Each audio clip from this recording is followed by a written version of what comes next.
자, 이제 어제 수업했던 삼각형의 활용에 관한 내용 설명을 이제 간략하게 좀 정리를 해볼 거야. 자, 일단 이 부분에서는 가장 기본적으로 이 삼각형 모양을 좀 설정을 하고 들어가야 되죠. 그래서 A, B, C가 있을 때 각각의 이제 마주보는 대변, 네, 이 길이를 이제 소문자로 잡아주죠. 그래서 여기 이제 B에 대해서 마주보는 게 이제 소문자 B가 될 거고, 여기는 이제 소문자 C가 될 거다 해서 항상 이 그림이 기본적인 구조인 상황에서 우리가 문제 풀이를 들어가는 거야. 그래서 이제 그림이 나와 있지 않다면 그 내용을 이제 따라서 이 삼각형에다가 그린 다음에 적용을 좀 시켜주는 게 좋겠죠. 그래서 일단은 첫 번째로 이 그림이 필요하다. 나와 있지 않다면 이 그림이 이제 바로 필요하다라는 거. 그래서 이제 내용을 이제 시작을 해볼 건데, 일단 첫 번째 내용은 사인 법칙이죠.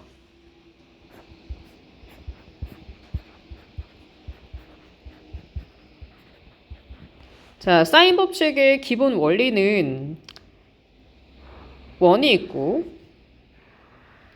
원 안에 이런 이제 삼각형이 들어가게 되는데, 그러니까 해당하는 이 원은 이 삼각형 ABC의 이제 외접원이 될 거야. 그래서 이제 이 외접원 상태에서 역시 이 길이가 이제 A, B, 이제 C가 만들어질 거고, 자, 우리가 이제 원의 중심이 있겠죠. 자, 원의 중심에서 이렇게 연결을 해준다면 이제 외접원의 반지름이 될 텐데, 외접원의 반지름은 이제 대문자 R로 표현을 합니다. 자, 그래서 이제 이 대문자 R을 요 끝까지 좀 연결을 해가지고, 요렇게 이제 지름이 되게끔 만들어서 여기다가 이렇게 선을 내려줄 거야. 그러면은 우리가 원주각의 성질에 의해서 당연히 요 각의 크기는 이제 90도가 됩니다. 90도. 여기 이제 90도가 나올 거야. 그리고 원주각 성질에 의해서 요 A라는 각이 있으면은 여기도 마찬가지로 A라는 각의 크기로 갖게 되겠지. 왜냐면 요 부분이 뭐야? BC가? 자, A라는 요 각은 호 BC에 이제 걸리고 있기 때문에 여기 있는 A도 마찬가지로 호 BC에 이제 거기에 맞춰서 걸려있는 모습이 있어서 크기는 이제 같을 수밖에 없죠. 자, 그래서 이제 말 그대로 사인 법칙이니까 여기서 이제 사인을 가지고 이제 계산을 해볼 거야. 그러면 우리가 사인이라는 거는 빗변분의 높이로서 이제 계산을 해준단 말이지. 그럼 여기에서 이제 빗변이 뭐가 되냐? 빗변은 요 전체가 이제 빗변이 되겠죠. 자, 삼각형에서 이제 요 직각이 나와 있어야 사인, 코사인 이런 걸 사용할 수 있기 때문에 직각이 있는 상태에서 이제 문제를 한번 증명을 해보겠다라는 거죠. 그래서 이제 요 빗변 길이가 얼마가 되냐면 대문자 R이 이제 2개 들어갔기 때문에 빗변 같은 경우는 2R이 됩니다. 그래서 내가 이제 요 식에서 써볼 게 뭐냐면 사인 A를 한번 계산해 볼 거야. 각 A에 대한 사인 값. 그러면은 사인 A는 자, 빗변은 이제 2R이 될 거고, 여기에서 이제 마주보는 높이가 누구냐면은 이제 스몰 a가 되겠죠. 그래서 이제 2R분의 A다라고 이렇게 쓸 수가 있어서 요 내용 때문에 이제 위치를 바꿔가면서 B에 관한 부분, 각 C에 관한 부분으로 똑같은 구조를 이제 만들어낼 수가 있어. 그래서 결국엔 사인 B라는 거는 우리가 다시 2R분의 B가 되겠죠. 2R분의 이제 B라고 둘 수가 있고, 자, 사인 C 같은 경우는 마찬가지로 똑같은 구조에 의해서 2R분의 이제 C라고 바꿔서 이제 쓸 수가 있다는 얘기야. 그래서 이제 중요한 점은 여기 이제 A가 있으면 자, 바로 마주보는 대변의 길이 스몰 a. 여기도 각 B가 있으면은 자, 스몰 b. 각 C가 있으면은 스몰 c가 따라오고, 분모에서 이제 나타난 애들은 전부 다 이제 외접원의 지름이죠. 외접원의 지름이다. 그래서 이제 기본 베이스는 요 세 가지 내용에 의해서 우리가 이제 사인 법칙을 만들게 돼. 그래서 이제 사인 법칙의 대표적인 식이 있잖아. 이렇게 길게 나열된 식이 있는데, 그거를 이제 여기에서 어떻게 만들어냈냐. 자, 여기는 2R하고 요 sin A하고 자리를 바꿔요. 자리를 바꿔주면은 어떤 모양이 나와? 요거 2R은 sin A분의 A라는 모양이 나오잖아. 그치? 요 자리 바꿔서 표현해주면. 그래서 이제 요 세 가지를 모두 다 요런 모양으로 다 자리를 바꿔서 표현을 해주면은 결국엔 2R이 sin B분의 B 또 2R이 sin C분의 C라는 내용을 통해서 우리가 이 세 가지 내용이 모두 다 같다라는 거를 알아낼 수가 있어. 그래서 이제 얘네 세 개를 같다라고 연결을 해서 써준 식이 사인 법칙의 대표적인 식이 되는 거야. 그래서 결국에 이제 기본 공식은 뭐냐? 가장 중요한 거죠. 첫 번째 가장 기본은 요 사인 A분의 A가 자 사인 B분의 B랑도 같고 자 사인 C분의 C랑 같은데 요 세 가지가 결론은 외접원의 반지름 2R과 같더라 라는 게 이제 첫 번째 식입니다. 그래서 암기를 해야 되겠지. 외우지 않으면 못 풀고 요 구조를 잘 봐야 되겠죠. 요 A와 A 관계, B와 B의 관계, C와 C의 관계 이런 구조 같은 거 좀 잘 확인해보고 자, 그 다음에 이제 두 번째로 이제 중요한 식은 이제 우리가 이런 식이 있어. 두 번째로 중요한 식은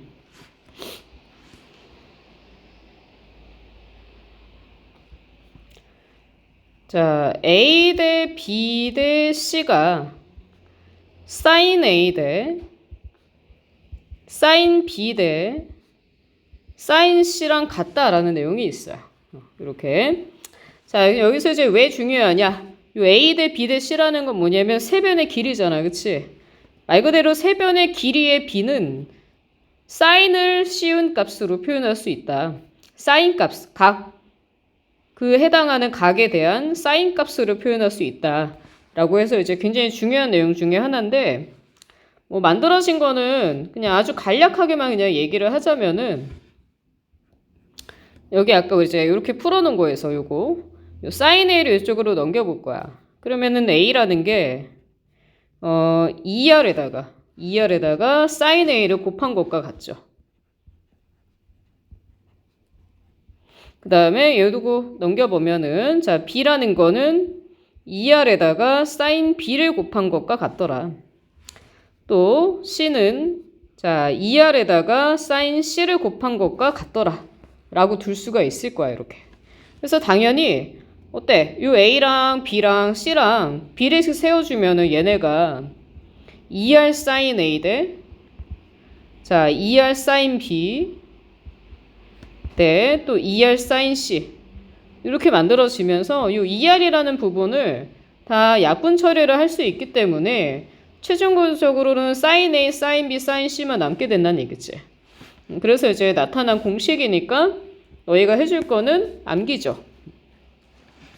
자, 그 다음에 이제 총 정리하면 이제 세 가지 정도로 이제 사인 법칙이 이제 중요한 것들을 좀 알아볼 수가 있는데 뭐 마지막 거는 뭐냐? 지금 내가 왼쪽에 처음에 설명해서 필기해놨던 요게 이제 좀 중요합니다. 이게 이제 책에는 얘가 이렇게 따로 떨어져 나오지는 않아. 그래서 그러다 보니까 좀 간과하는데 요것도 우리가 좀 따로 필수적으로 알아야 되는 부분이야. 자, sin A는 2R분의 A다. 그 다음에 sin B는 2R분의 B다. 자, 그 다음에 sin C는 자, 2R분의 C가 된다. 자, 그러면 결국에 어떤 형상이냐면 요 A, B, C는 세변의 길이인데 그 세변의 길이를 각각 지름으로 나눠 놓은 거야. 그게 이제 사인 값들이다. 그래서 한마디로 이제 지름으로 다 나눠 놨기 때문에 요 사인 A나 사인 B나 사인 C가 A, B, C 길이와 약간 동일시 되는 듯한, 물론 완전히 같은 건 아니죠. 2R이 나눠져 있기 때문에. 근데 세변의 길이처럼도 우리가 생각을 할 수가 있어서 이거는 우리가 수식을 정리를 해줄 때 대입하는 역할로 이용을 하죠. 자, 요거는 수식 정리다. 그래서 요 총 세 가지 반드시 이제 암기를 해야 되고, 이제 뒤에 가면은 코사인 법칙이 같이 나오잖아. 그럼 이제 헷갈릴 수가 있어. 요거를 이제 우리가 사용하는 경우가 언제냐? 자, 언제 적용을 하냐?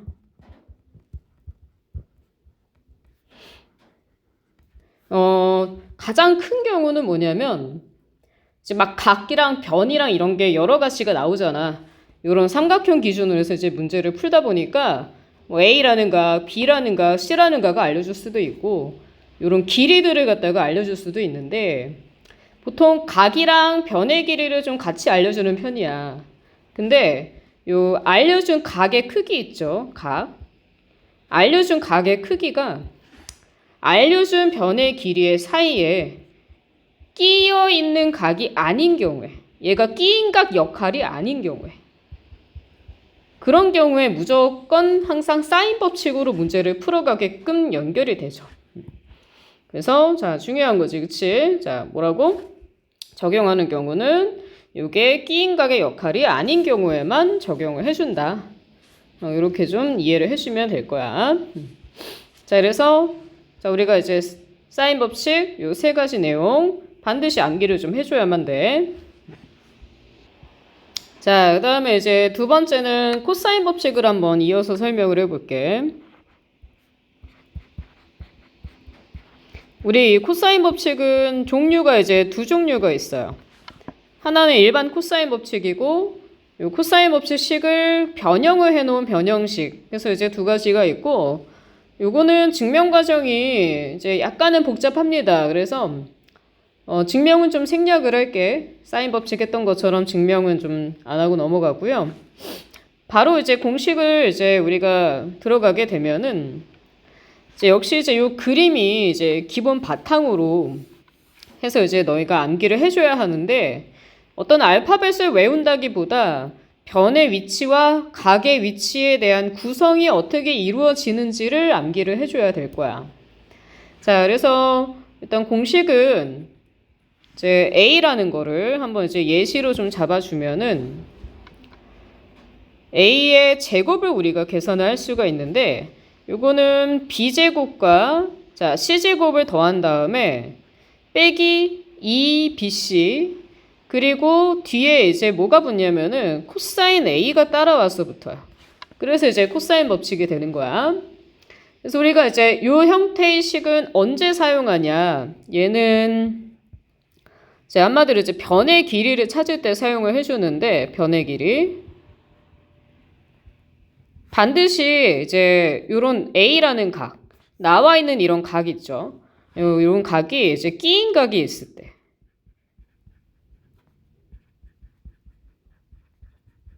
사인과 반대지, 그치? 사인 같은 경우는 끼인 각이 아니어야 이제 우리가 사인 법칙으로 연결하는 경우가 꽤 많은데, 한마디로 요거는 끼인 각이라는 내용이 딱 이제 눈에 들어왔을 때, 예를 들어 이제 어떤 얘기냐면은 문제에서 이제 B하고 C를 알려줘요, 길이를.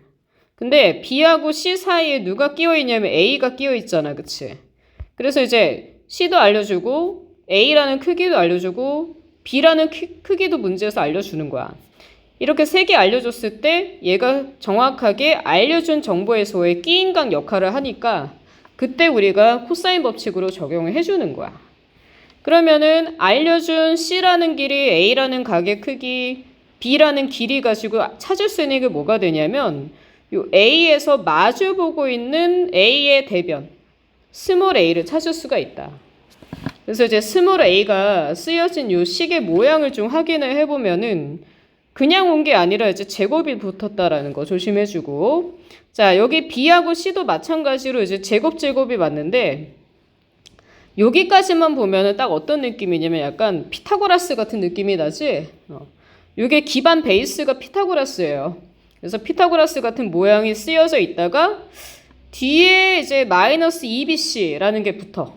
그러면 또 요만큼을 또 잘라서 보면 약간 완전 제곱식 같기도 하는데, 완전 제곱식까지는 아니고 뒤에 이제 코사인 a가 떡하니 붙어야 한다.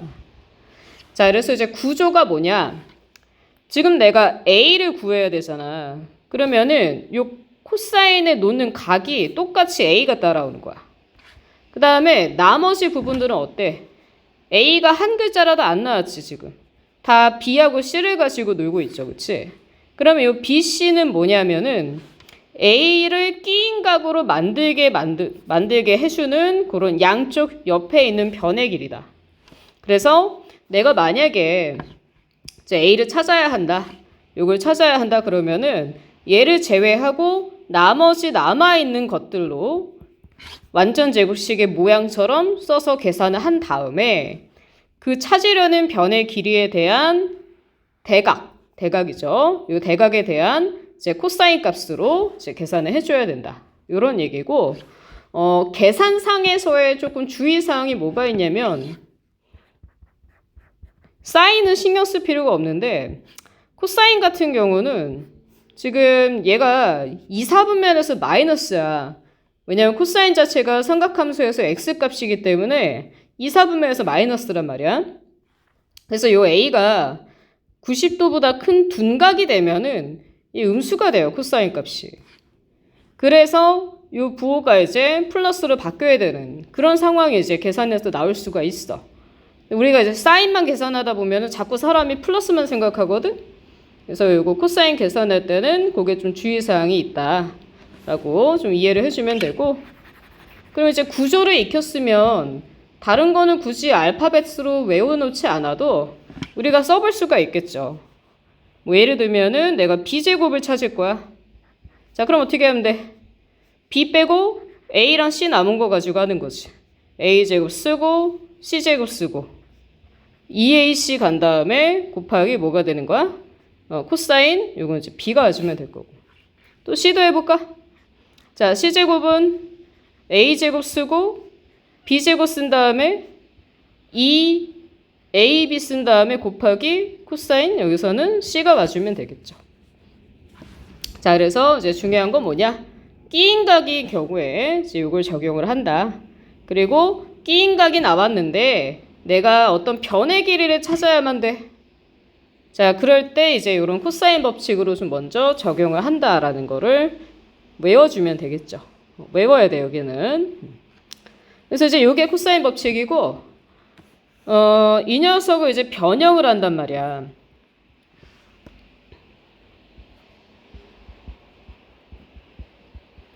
뭐 별거 아닙니다.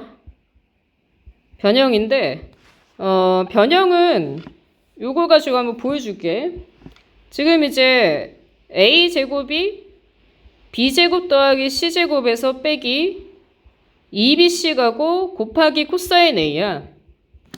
변형을 굳이 왜 만들었냐면은 코사인 값을 좀 남겨서 찾고자 함이야.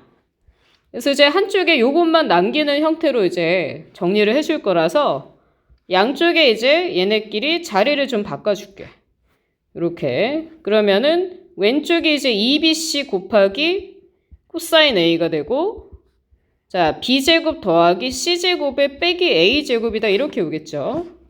그러면은 코사인 A가 뭐가 되냐?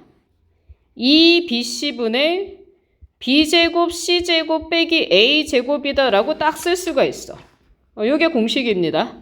그래서 아까처럼 당연히 구조를 외워야 되겠지? 야, 내가 A를 찾을 거야. 근데 보니까 어때? 계속 BC 가지고 하다가 혼자 마이너스 붙는 애가 딱 뭐야? A죠. A는 뭐야? 요 각 A의 대변이잖아. 그치? 그래서 대변이 되는 부분을 딱 빼기로 들어간다. 이렇게 암기를 해주면 돼. 구조를 외워야 돼. 자, 그래서 뭐 다른 것도 써볼까? 뭐 만약에 내가 B를 찾아야 되는데 코사인 B를 이제 구해야 되는 상황이 왔어. 그러면은 2하고 AC 갖고 오는 거죠. B 빼고 쓰는 거야. 그 다음에 B 빼고 A하고 C만 친한 거지, 이렇게. 그리고 B제곱을 빼준다. 이렇게 따라와 주면은 코사인 B를 구할 수가 있다는 얘기가 될 거고. 뭐 C도 해볼까? 자, 코사인 C는 그러면 2AB, 그치? 이렇게 올 거고요. 그 다음에 A제곱, B제곱, 빼기 C제곱이다. 이렇게 만들면은 이제 이 세 가지 변형식은 우리가 다 했는데, 세 개를 각각 다 외우는 게 아니라 위치가 어디인지로 빨리빨리 파악을 해서 우리가 식을 써서 풀어내야 된다. 자, 그러면 이 변형식은 언제 사용하냐? 이 녀석은 자, 세 변의 길이가 나왔어. 세 변의 길이가 나왔는데 내가 여기서 어떤 각을 갑자기 찾아야 돼. 각은 한 개도 안 알려줬는데. 그런 경우에 세 변의 길이 나왔다 싶으면은 무조건 코사인 변형이다. 왜? 이걸로 코사인 값을 찾아내면은 뭐 예를 들면은 요거 계산했는데 뭐 2분의 1이 나왔어. 그러면 코사인이 2분의 1 되는 게 몇 도야? 60도자, 60도. 그치? 이렇게 해서 각을 찾을 수가 있어가지고 세 변의 길이만 생뚱맞게 줬는데 각을 찾아라 갑자기. 그럴 때 코사인 변형식이다. 이렇게 이제 외워주면 되겠죠. 자, 그래서 여기까지가 이제 삼각형 활용해서 가장 대표적인 두 가지 내용이니까 이 부분은 꼭 암기해서 이제 갖고 와야 돼. 자, 이 개념 설명은 여기까지 할게요.